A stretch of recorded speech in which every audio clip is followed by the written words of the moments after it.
É isso aí, galerinha. Hoje a gente começa uma nova etapa aí do nosso curso, tá? É o segundo bloco.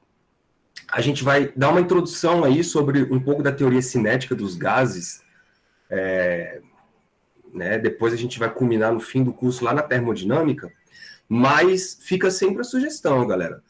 Matéria nova, cara, dá uma renovada aí todo dia na sua memória, faz 1 ou 2 exercícios aí, 1 por dia, 2 por dia, para as coisas não acumularem. Né? Essa matéria que vocês estão fazendo agora, de física térmica, é um momento muito pouco do curso em que vocês têm contato com física térmica, porque vocês só vão ter física térmica de novo lá em termodinâmica. Só que aí, lá em termodinâmica, o pau quebra, porque é uma outra matemática, uma outra forma de ver as coisas. É bem mais sofisticado, bem mais difícil, né? Bem mais elegante, digamos assim. Então, esse básico aqui, ele tem que ser incorporado dentro de vocês, porque é só uma introdução mesmo, uma introdução dos fenômenos térmicos e ponto. Sacou? Aí lá na frente vocês vão ver isso de uma maneira um pouco mais sofisticada. Tá, mas são só os 2 momentos do curso que vocês vão ver isso. Por exemplo, eletromagnetismo não, vocês têm eletromagnetismo 1, eletromagnetismo 2 e depois ainda tem teoria eletromagnética, né? Lá na frente. Então, não deixem as coisas ficarem muito soltas assim, porque termodinâmica aparentemente parece ser abstrato, mas, cara, termodinâmica é uma das grandes bases da física. Né? A física mesmo, propriamente dita, ela é dividida em 3 grandes pilares, digamos assim. Né? A termodinâmica é um deles, o outro é a mecânica quântica e o outro é a mecânica clássica. Sacou? Com esses 3 pilares aí, a gente consegue construir uma teoria de mundo sinistro. Muito bem, galera. Então, nós vamos estudar o comportamento gasoso, beleza? Nós sabemos que os gases, eles são compostos por átomos, moléculas, e esses caras, né, nessas condições aí de pressão e temperatura, eles têm o seu estado da maneira mais desorganizada possível. Eu falo desorganizado porque a diferença do sólido para o líquido e para o gasoso é exatamente a questão da desorganização molecular. Né? O estado gasoso é um estado onde as moléculas estão muito livres, independentes para vibrarem para onde elas quiserem. Então elas têm muitos graus de liberdade. Né? Só para contar aí rapidinho, ó, você tem um gás que ocupa um modelo tridimensional, ele tem já de cara 3 graus de liberdade, uma molécula dali. Esses graus de liberdade são subir e descer, esquerda, direita, e para frente e para trás. São 3 graus de liberdade, são as 3 dimensões que esse cara está para se movimentar. Né? E se qualquer outro movimento que ele faça, é uma composição desses 3 movimentos, desses 3 graus de liberdade. Só que fora isso, dependendo da molécula, você pode ter ainda essa molécula tendo outros graus de liberdade, por exemplo, rotação. Né? Se você considerar a quantidade total, vai dar 6 graus de liberdade. Beleza? Então, e tudo isso está associado com a agitação desses gases. Por mais que nós não consigamos ver com os nossos olhos, né, um gás, nós estamos envolvidos por um gás, que é a camada atmosférica. Né? E esse gás que nos envolve, essa camada que completa a nossa pele logo em volta, faz com que a gente esteja dentro de um banho de partículas. Sacou? É um banho térmico. É esse banho térmico que nos faz ter uma sensação térmica. Tá certo? Se a gente for para um ambiente que não existe matéria à nossa volta, por exemplo, vácuo, cara, frio, né? A gente não vai ter a sensação do banho térmico. Caso a gente esteja diante de uma pressão de radiação, por exemplo, né? Igual vocês viram lá quer dizer, vocês não viram ainda, mas toda onda luminosa carrega uma pressão de energia, certo? Mas o gás ideal, ele é um gás em que nós vamos considerar a situação mais simples possível dos gases. Nós vamos olhar para ele como se ele fosse composto de moléculas formadas por bolinhas. Legal? É um modelo teórico para que a gente consiga estudar o comportamento dos gases. Beleza? Fala, Lucas. Professor, minha pergunta vai até ser meio besta, mas é uma dúvida aqui que surgiu agora. Então, no caso, se para alguma coisa pegar fogo, para ela queimar, tem que ter oxigênio, então por que que o homem não consegue, por exemplo, chegar perto do Sol, já que no espaço não se tem o oxigênio? Seria a radiação solar ou não? O homem não consegue chegar perto do Sol? Sim. Cara, são duas coisas aí. Primeiro que o Sol, ele não é combustão, né? Aquela energia que emana de lá não é queima de oxigênio. Ele é fusão nuclear. É um processo interno ali do próprio Sol, por conta da pressão gravitacional que o próprio Sol faz em cima dele mesmo. Aí ele funde as moléculas de hidrogênio, virando hélio e outros elementos, e isso libera uma grande quantidade de energia. Certo? Então não é combustão. Agora, a gente não chega perto do Sol, cara, porque a radiação dele é muito sinistra. A gente, primeiro, já é difícil para a gente chegar em outros planetas, né? Já parte por aí, já é difícil a gente chegar, por exemplo, para Marte, já a gente conseguiu mandar um robô para lá. Agora, um ser humano para lá ainda não. É muito difícil. É muito difícil. E o tempo de viagem, você ainda está exposto a essa radiação solar, né? E a radiação que vem do Sol é uma radiação que não é boa para a gente. Ela esquenta demais, sacou? E quem protege a gente é o nosso escudo, que é o campo magnético, é a magnetosfera. O campo magnético da Terra protege a gente do vento solar. Mas se você sai da atmosfera, você está sujeito a essa radiação. Então, se você vai para Marte, que é mais longe do Sol, você está sujeito. Imagina se tu for em direção ao Sol. Então, é complicado, sacou? É complicado. Entendi. Obrigado. Nada. Bom, o que acontece? Estudar os gases é de extrema importância, porque, cara, os gases... Primeiro, você está envolto num gás, você está banhado num gás. Então, você estudar o comportamento de um gás é você estudar o comportamento que está à sua volta, né? E aí, quando você conhece, você sabe como se comportam os gases, você pode usar isso para algumas máquinas, por exemplo, as máquinas térmicas. Legal? Então, vamos com calma. Primeiro, galera, vamos definir aqui o que é um gás ideal.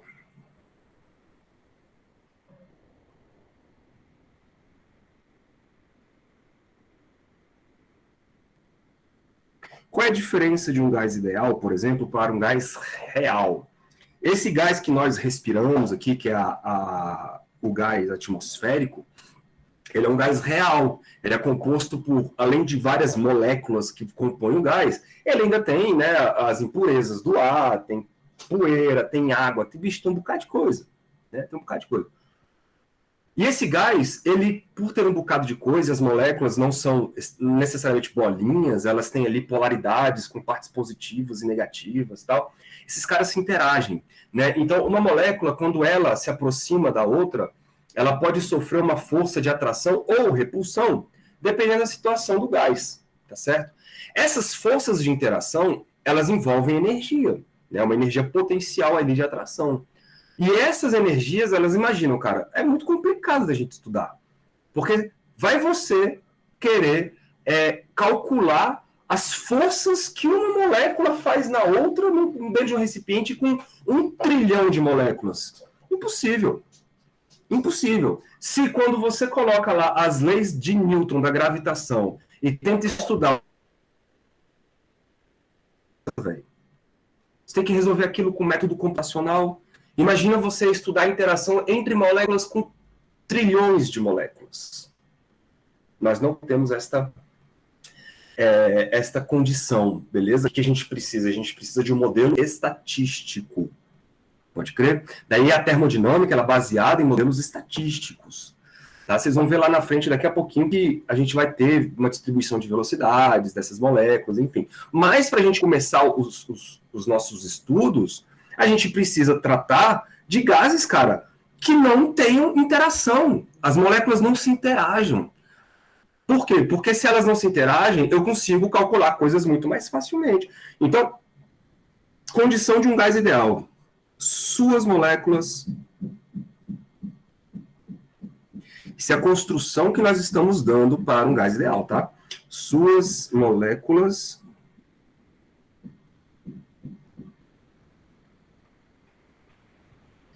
possuem apenas energia cinética.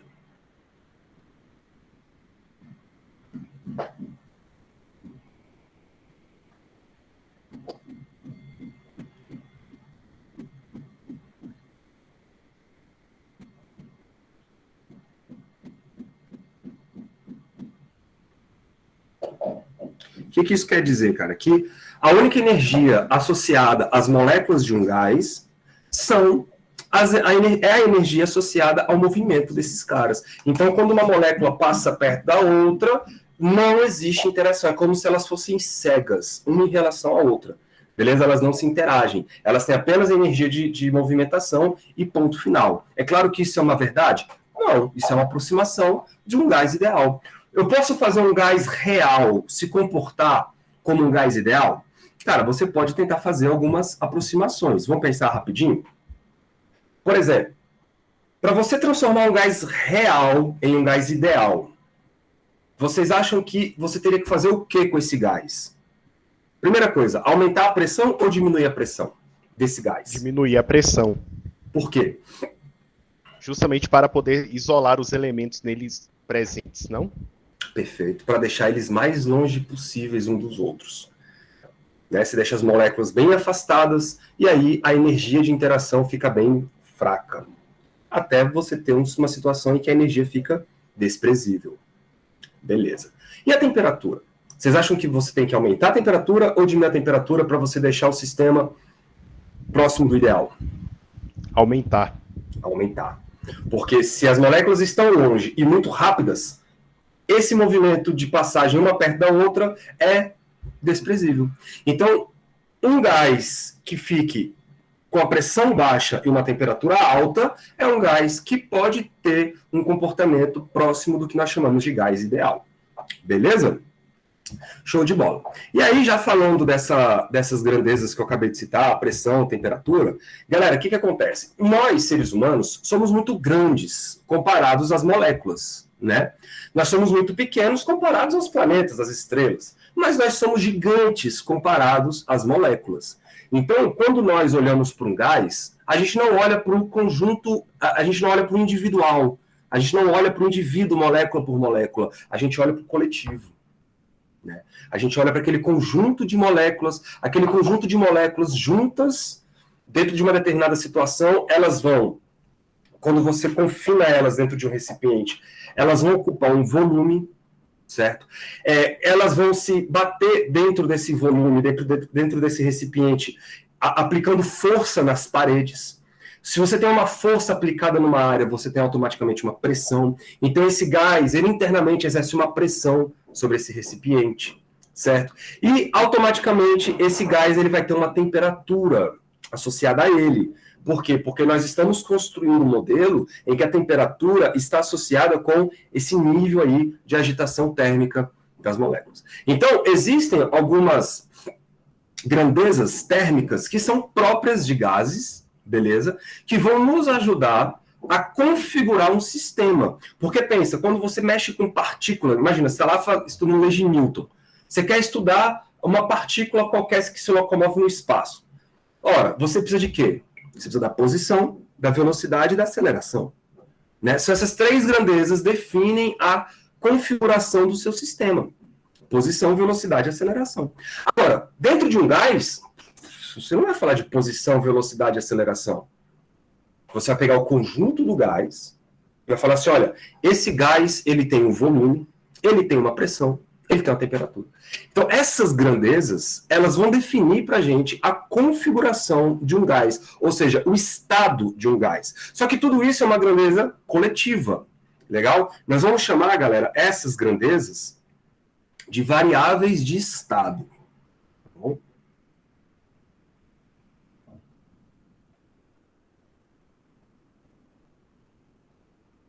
Variáveis de estado. estado. O que essas variáveis de estado fazem? Elas garantem a configuração do meu estado. Só que tudo isso, galera, são variáveis macroscópicas, ou seja, nós seres humanos tirando uma informação do gás, beleza? Ou seja, a gente tirando uma informação do todo, uma informação do coletivo das moléculas. Então essas variáveis de estado, elas vão definir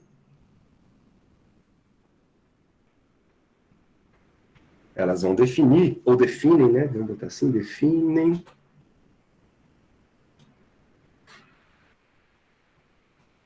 a configuração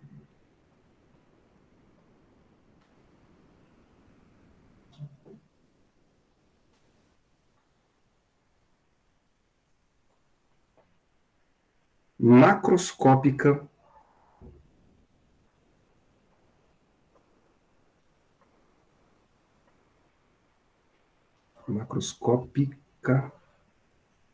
do gás.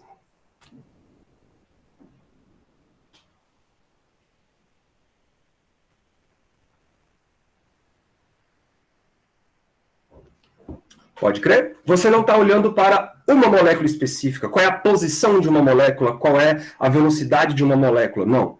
Você está olhando para o conjunto das moléculas e tirando informações. Então, essas variáveis são a pressão do gás, é o volume do gás, é o volume do gás. Quem mais? É a temperatura.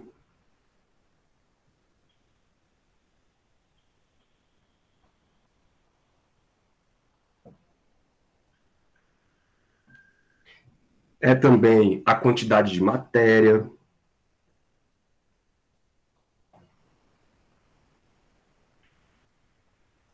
Quantidade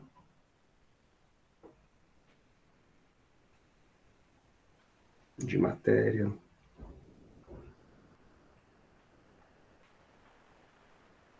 Essa quantidade de matéria, você pode medir isso através de algumas referências. Por exemplo, você pode medir através da massa, né, do gás, ou você pode também medir através do número de moléculas.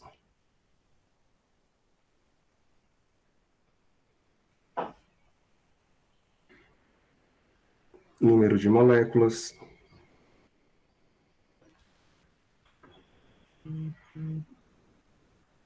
Ou ainda o número de mols. Tudo isso corresponde a uma grandeza que vai definir para você a quantidade de matéria que o gás possui, né?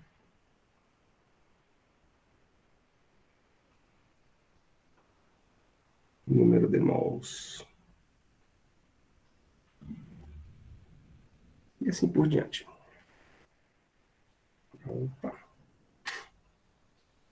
Bom, tudo bem?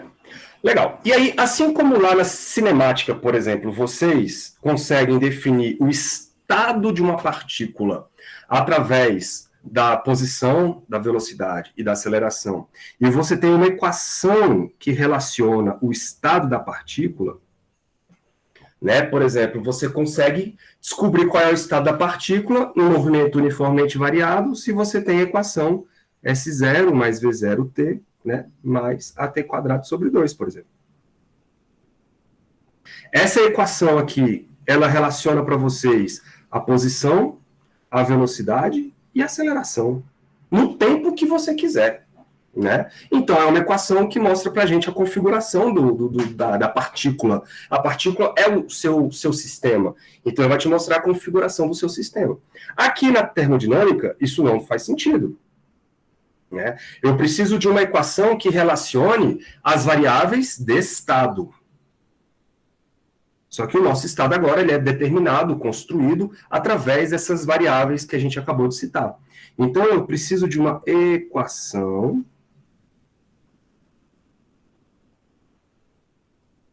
de estado.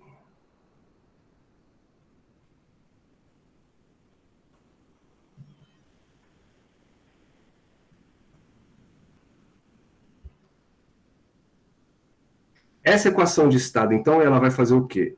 Relaciona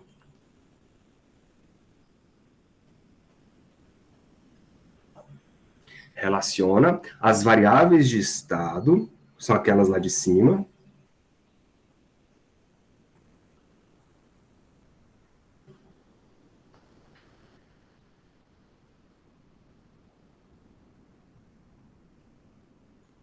as variáveis de estado em uma configuração específica.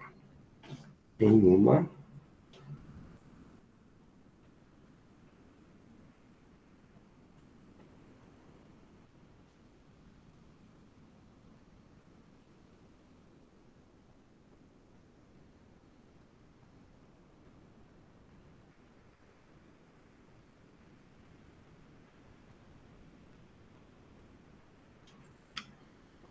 Pode crer? Todo mundo de acordo aí, né? Qual é essa equação que relaciona essas variáveis todas? Ora, vocês conhecem ela. Ela foi proposta experimentalmente, né? PV é igual a NRT. Quem teve um ensino médio saudável aí, tem um nome, tem uma frasezinha para ela, né? Eu não vou falar porque está gravando. Aqui, ó, T é a temperatura.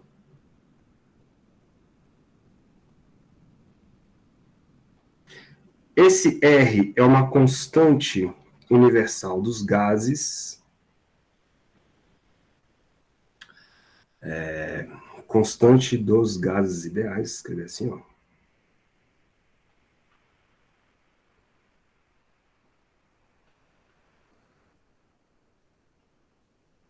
Certo? Ele acaba corrigindo aí a unidade e a proporcionalidade entre a pressão, o volume e a temperatura. Legal? Tabelado, vamos botar o valor dele aqui. Esse R, ele vale 8, quanto?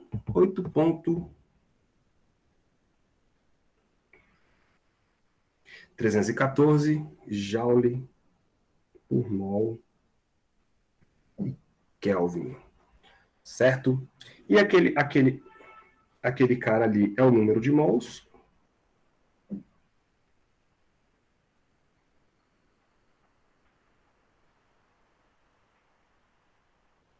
Certo? E os outros dois vocês conhecem. Não sei se nem vai dar espaço aqui, mas o V é o volume. Deixa eu botar aqui.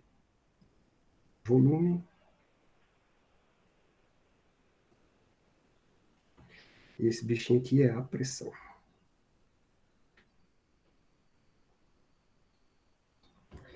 Legal? Então percebam que existe uma relação entre as três variáveis de estado, pressão, volume e temperatura.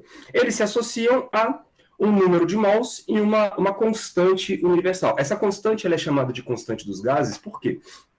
Porque ela é válida para todos os tipos de gases, tá? Se eu tiver um gás oxigênio ou um gás nitrogênio, não importa a constituição química desse gás, que todos eles apresentam essa mesma constante, beleza? Todos eles. E aí percebam, galera, que já tem algumas coisas interessantes aqui. A pressão e o volume, por eles estarem multiplicados um com o outro, eles têm um comportamento de inversos, né? Quando a pressão aumenta, o volume vamos falar disso mais tarde, que eu acho que vai ficar mais claro. Então, vai ficar muito solto isso aqui, vai ficar muito solto. Porque também tem coisas que podem ficar constantes, enfim. Bom, o fato é, a massa do gás,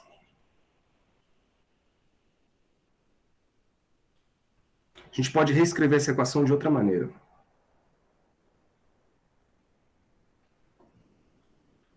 A massa do gás,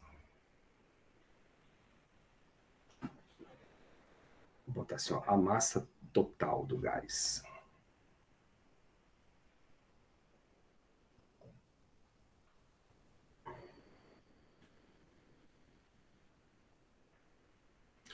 É dada pelo seguinte.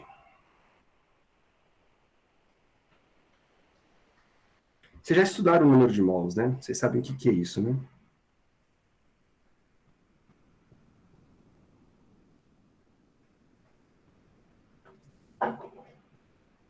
Vê se faz sentido essa equação aqui para vocês. Ó. M é igual ao número de mols vezes a massa de cada mol. Vou chamar de Mzão. Esse Mzão é a massa molar do gás. Beleza? É o quanto que tem de quilos ou gramas cada mol desse gás. Então, esse Mzão é a massa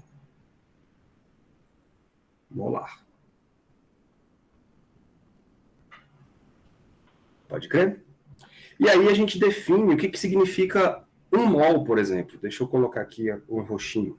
O que seria um mol? Por definição, galera, um mol, ele vai representar a quantidade de um gás, beleza? Que possui um certo número de átomos ou moléculas.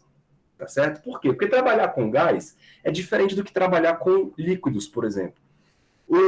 Pensa comigo, o líquido, ele tem volume próprio, né? Igual eu já tinha falado isso para vocês. Ele tem volume próprio. Você pegar 1 litro de água dentro da panela e jogar no chão, continua tendo 1 litro de água. Só que a forma da água é definido pelo recipiente que fecha ela, né? Que restringe ali as fronteiras da água. O gás não. O gás ele tem um volume que vai ser o volume do recipiente e a forma também vai ser a forma do recipiente. Então, você tem aí um cara que não tem nem volume próprio e nem forma própria. Então, trabalhar às vezes com gás pode ser estranho. Então, a gente define uma quantidade de matéria chamada mol, que facilita um pouco os nossos estudos. Então, o mol, ele vai corresponder à quantidade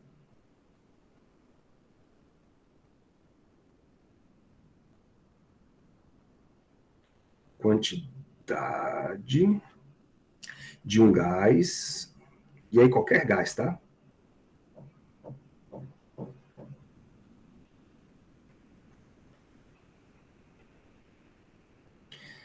Que possui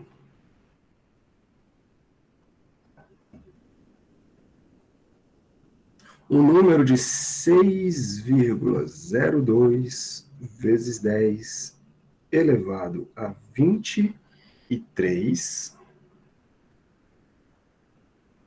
átomos ou moléculas. Né? Se for um gás monatômico de um átomo só, então são 6 vezes 10 é 23 átomos. Agora, se for um composto, né, de moléculas e não um átomo só, aí você vai ter 6 vezes 10 é 23 moléculas. Isto, galera, é um mol, certo? Daí a gente pode definir um número interessante, que é o número de Avogadro. O livro de vocês chama Na, eu vou chamar de Na também. O que é isso? São 6,02 vezes 10 a 23 moléculas para cada mol, né? Moléculas para cada mol. A gente escreve isso assim, ó, mol elevado a menos 1. Por quê? Porque é como se fosse 6 vezes alguma coisa, né? Por exemplo, moléculas, botar assim, ó, átomos por mol. Pode crer? Alguma coisa por mol. Esse alguma coisa aqui vai ser do problema, né? Então, a unidade disso depende do que você está falando, se é átomo, se é molécula, mas é um número específico de coisas, então não tem uma unidade, né? Então é alguma coisa por mol. Quando você tem algo no denominador, você pode subir esse cara e colocar nele. De acordo? E aí, esse Na é conhecido como número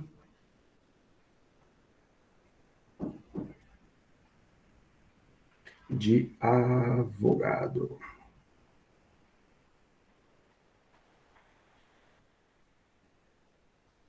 Avogadro. Ó, com isso a gente pode reescrever algumas coisas, porque curte, ó.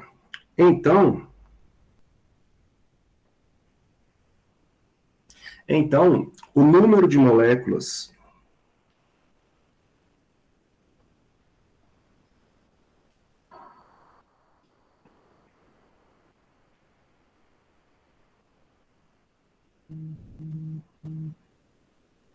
O número de moléculas de uma amostra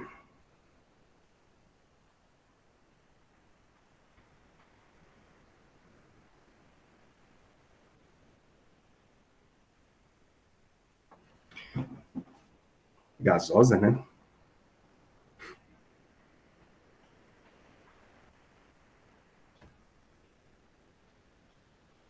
É dado por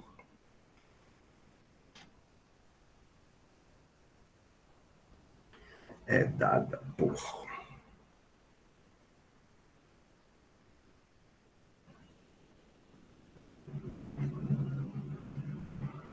nada mais justo, né? O número total de moléculas, vou chamar de Nzão, é igual ao número de mols vezes o número de Avogadro. Concordam? Né? É o número total de moléculas, ou de átomos do meu gás. Se eu tenho 3 mols, são 3 vezes o número de Avogadro. Se eu tenho 4 mols, são 4 vezes o número de Avogadro, a quantidade total de moléculas. Aí existe uma outra constante que relaciona com esse número de Avogadro aí. Tá certo? Essa constante, galera, muito usada, é chamada como constante de Boltzmann.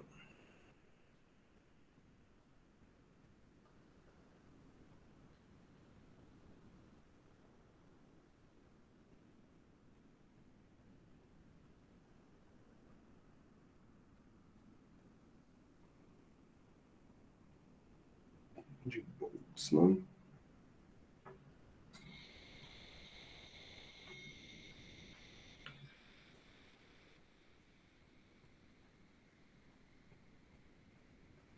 Constante de Boltzmann, acho que aqui é um M, depois um N, né? E aí ela é definida da seguinte maneira. O K, em alguns livros vocês vão encontrar KB assim, tá? Eu acho que o livro de vocês tem só o K, então eu vou deixar assim que é para não confundir. Então, K,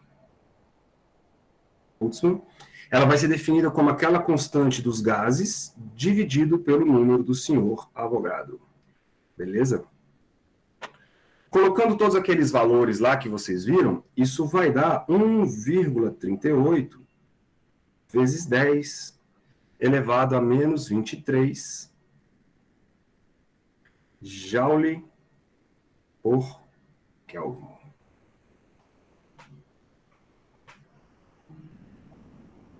Certo? Então, olha essa unidade que interessante, cara. Ela está meio que demonstrando para a gente uma relação entre energia e temperatura. Estão vendo aí? É uma conexão entre energia e temperatura de um sistema térmico. Essa constante vai ter muita influência na construção da termodinâmica lá na frente. Bom, o fato é que se a gente usar isso,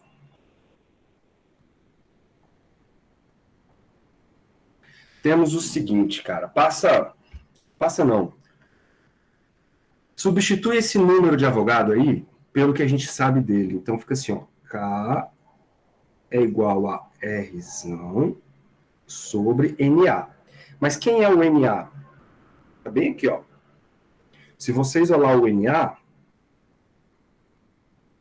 ele vai ser o número total de moléculas dividido pelo número de mols, certo?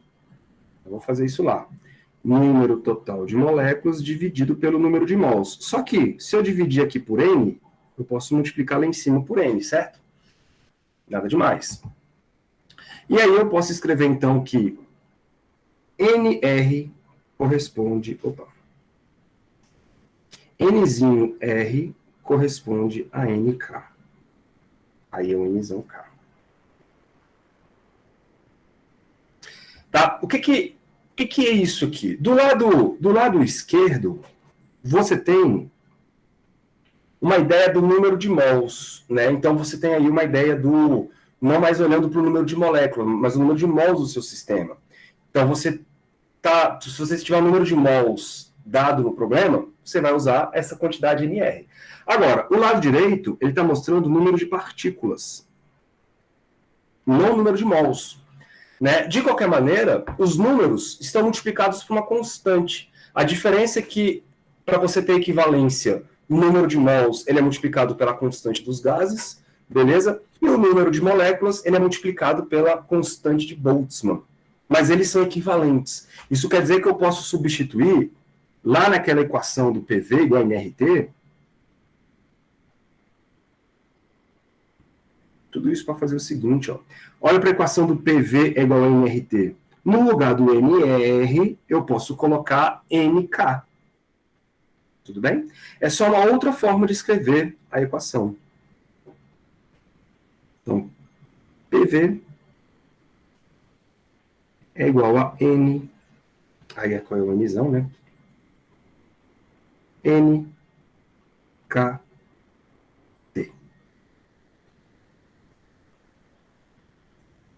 NKT.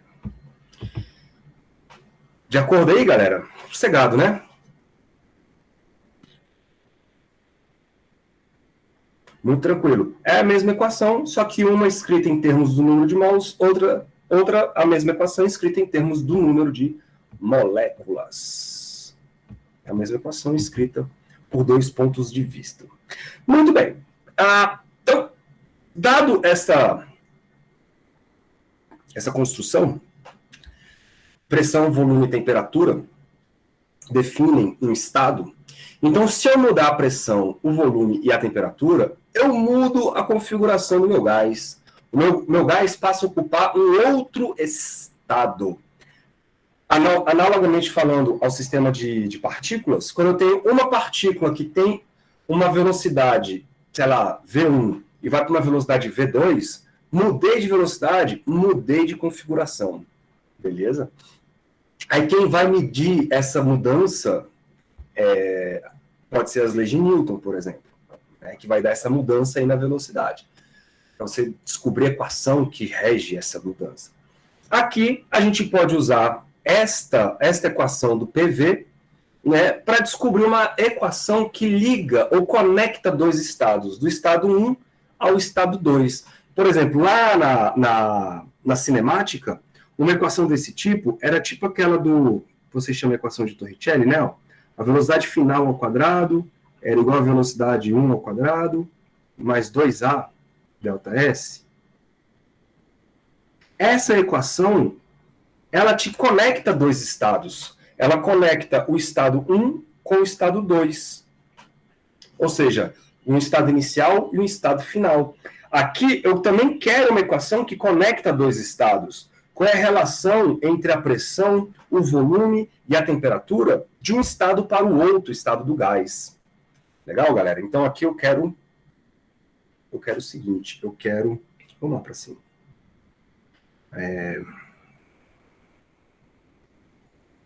Equação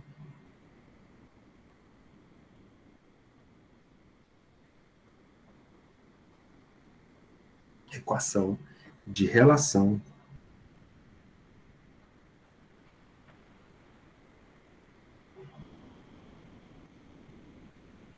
entre estados.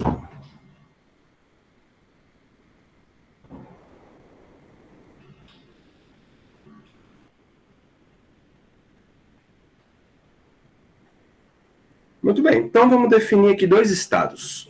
Um estado 1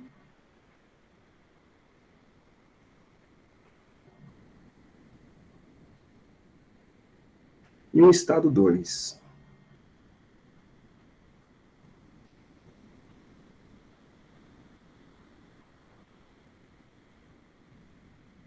Legal? Esse estado 1, ele tem uma pressão, um volume e uma temperatura. E o estado 2, mesma coisa, tem uma pressão, um volume e uma temperatura.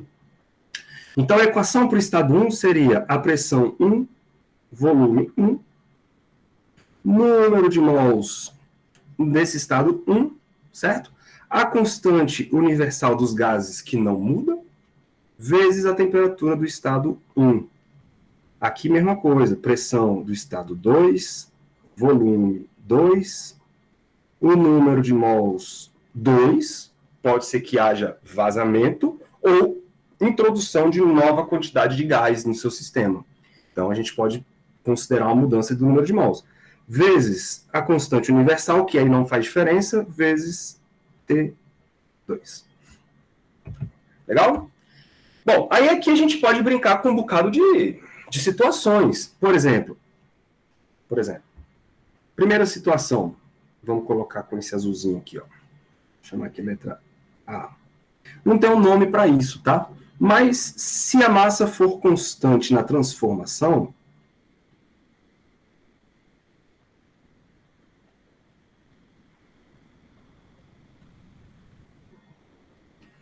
ou seja, não tiver vazamento, não tiver introdução de mais matéria, percebam, você pode, por exemplo, pegar a equação do 1, P1, V1.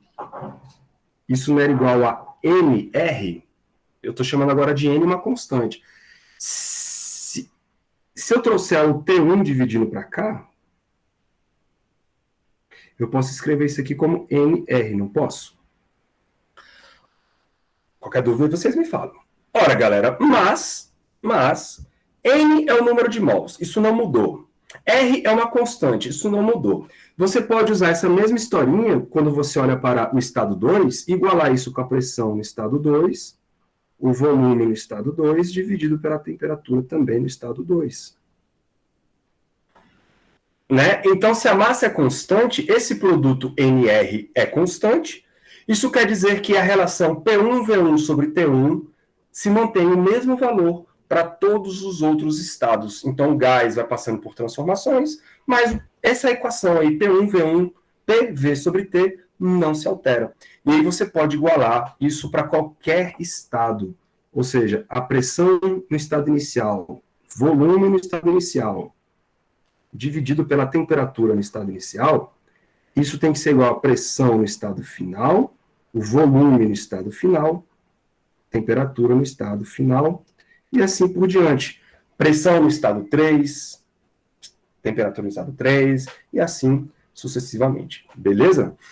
Lembrando que a temperatura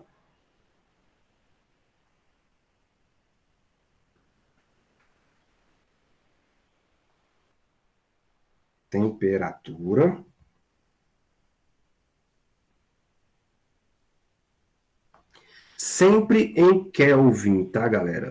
Você jamais vai colocar nem Celsius, nem Fahrenheit aqui.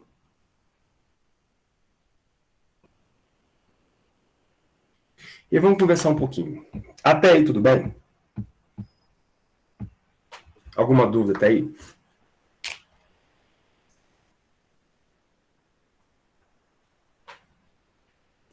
Tranquilo?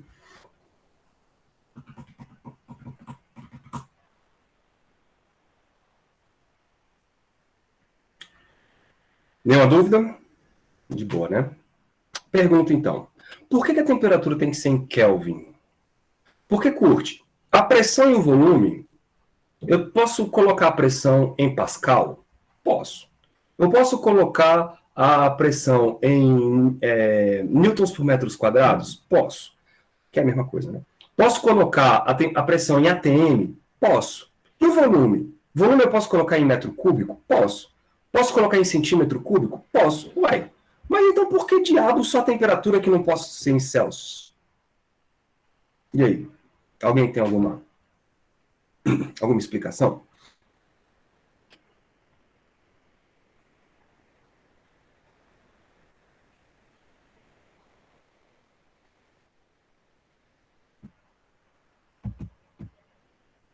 E aí?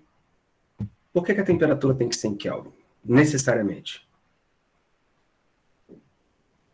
Por conta do zero absoluto? Também. E o grande problema aqui é a transformação de Celsius para Kelvin. Por quê? Porque da forma como você construiu aqui as equações, a transformação, por exemplo, de Pascal para ATM é através de um produto, né?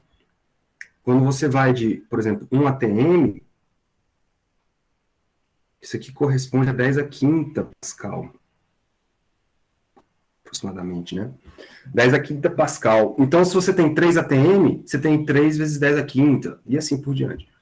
E aí você multiplicar 10 a quinta do lado esquerdo ou 10 a quinta do lado direito, pouco importa. Esses caras cancelam. Certo? Mesma coisa quando você transforma de metro para centímetro, né? A gente sabe que 1 centímetro cúbico, por exemplo, corresponde a 10 a menos 6 metros cúbicos. Não é isso? Então, o fator de conversão é uma multiplicação. Então, você multiplicar por 10 a menos 6 de um lado, 10 a menos 6 do outro, cancela. Não faz diferença. O grande problema é que a transformação de Kelvin para Celsius é uma soma, velho.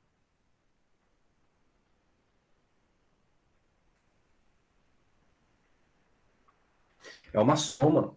E essa soma, se eu somo mais 273 de um lado,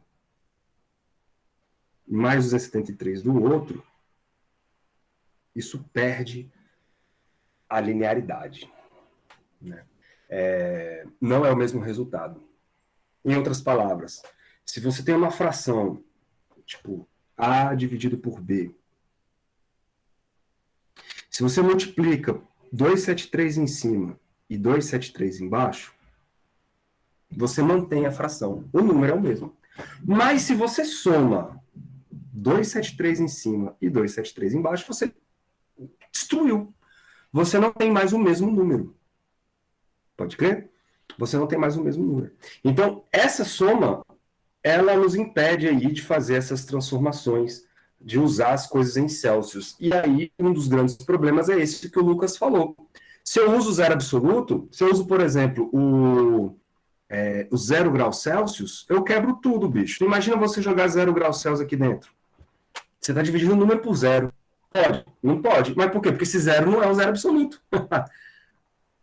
Esse zero não é o zero de verdade. O zero aí não corresponde ao zero de pressão.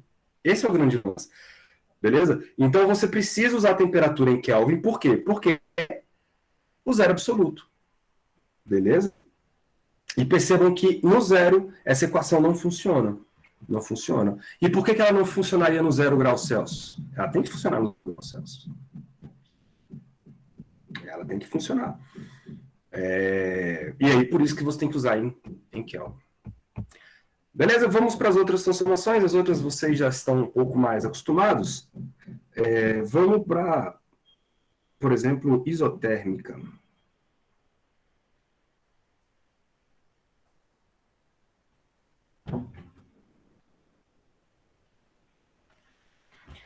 Bom, essa aqui é fácil, né, galera? Isso aqui é uma transformação no qual iso quer dizer algo não muda, né? Algo fica constante. E aí, quem fica constante nesse tipo de transformação?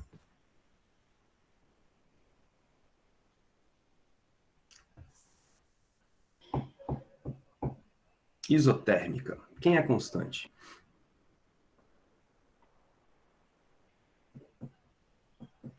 Vou falar. Show.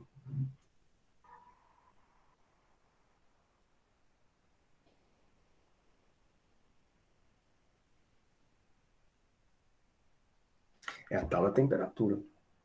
Ora, isso quer dizer que a pressão do sistema vai alterando, o volume vai alterando, porém, a temperatura fica constante. Ora, mas se a temperatura é constante dos dois lados, é porque eu posso simplesmente cortar esse cara com esse cara aqui, não posso? T1 e T2 são iguais, eu corto T1 com T2, e a minha equação ela se reduz a simplesmente P1 V1 é igual a P2 V2. Faz sentido, não faz? E aí, vocês acham que nesse caso a pressão e o volume são grandezas inversamente proporcionais ou diretamente proporcionais?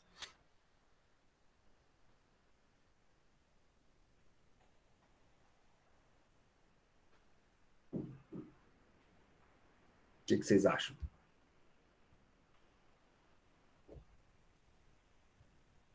Direto ou inverso? Inversamente.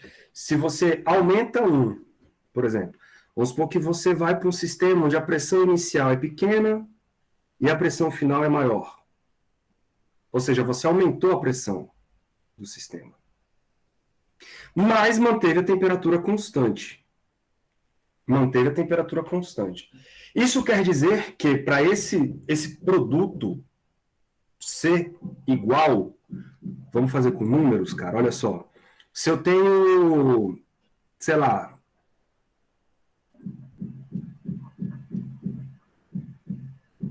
vou botar assim, ó, 3 vezes 2, pode ser? Igual a 12. 3 vezes 2, 3 vezes 2 igual a 12, não. 3 vezes 4, melhor. Igual a 12. Então, olha aí, imagina que o 3 é a pressão e 4 é o volume.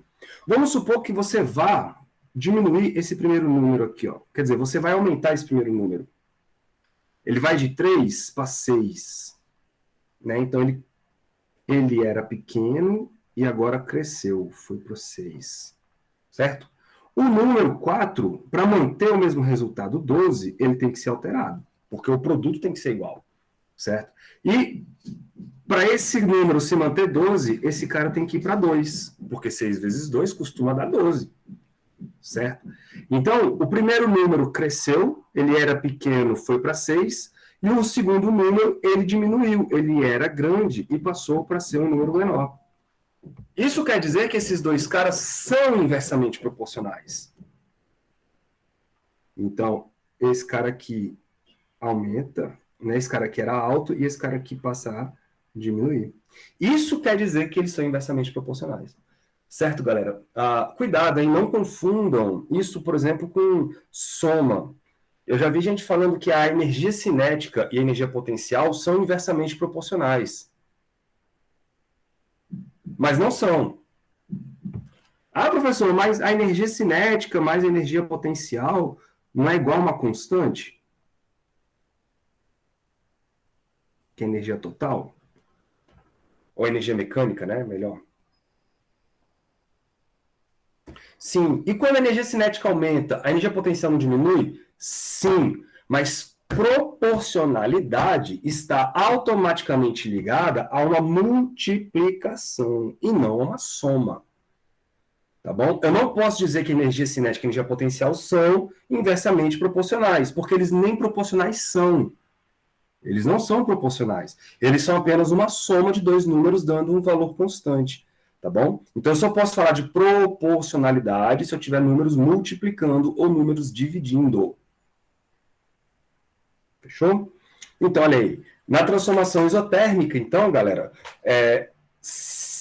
a pressão e o volume se comportam de maneira inversa. Quando um aumenta, o outro diminui. É isso que está escrito nessa equaçãozinha aí. Ok? Vamos para a próxima.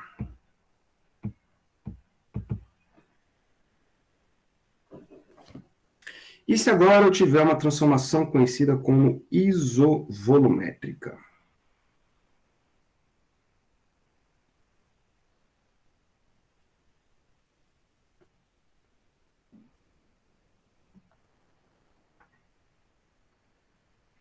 O nome já diz tudo, né? Existem outros nomes para essa transformação. Ela pode também ser chamada de isométrica. Beleza? Ou ainda isocórica. Tudo quer dizer a mesma coisa. Isométrica ou isocórica. Sabemos, então, que aqui quem fica constante é o volume.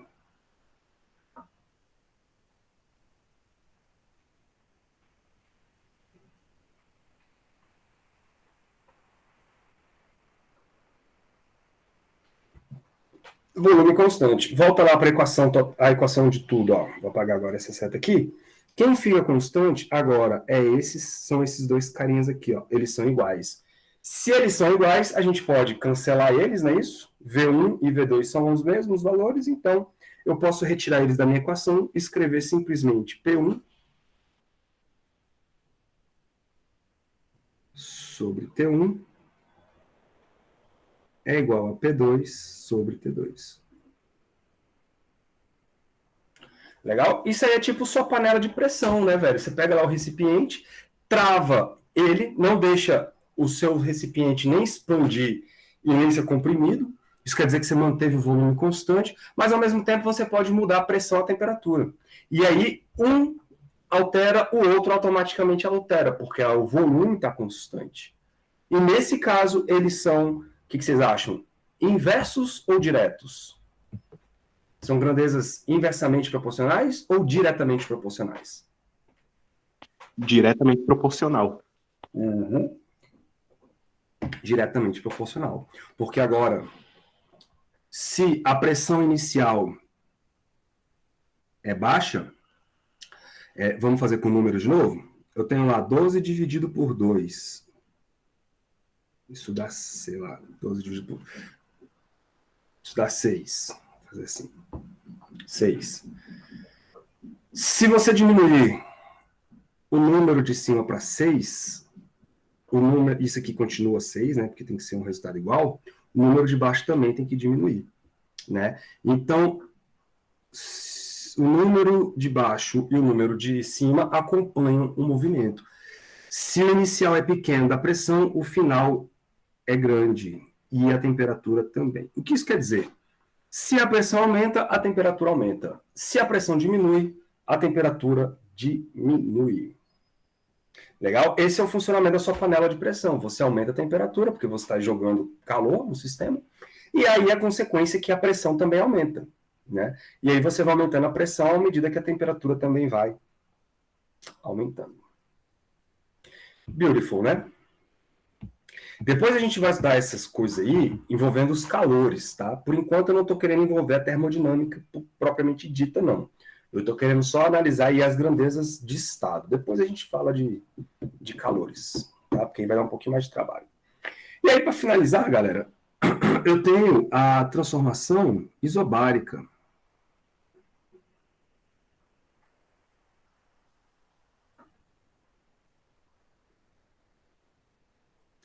Na transformação isobárica, falta só agora a outra, né? Ficar constante, que é a pressão.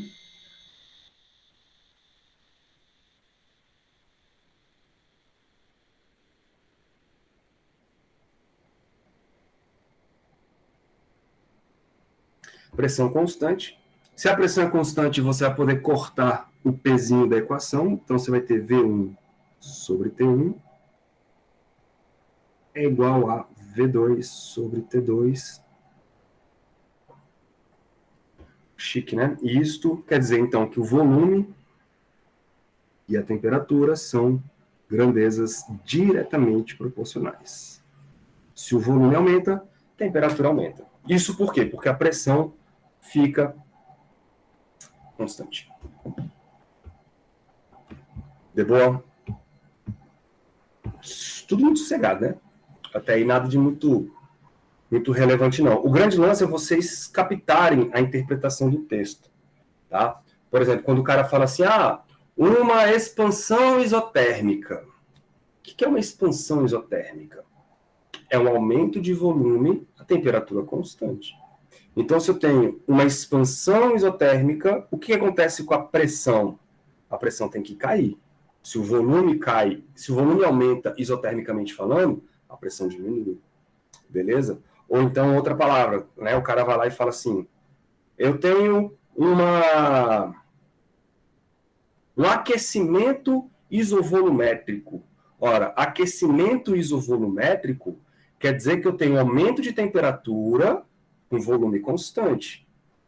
Ora, se nesse tipo de transformação a temperatura e a pressão são diretos, é porque se eu tenho aquecimento isovolumétrico, eu tenho também um aumento de pressão.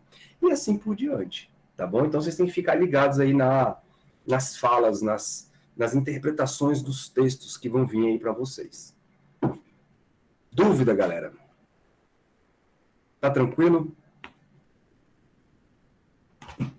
Ixi, calma.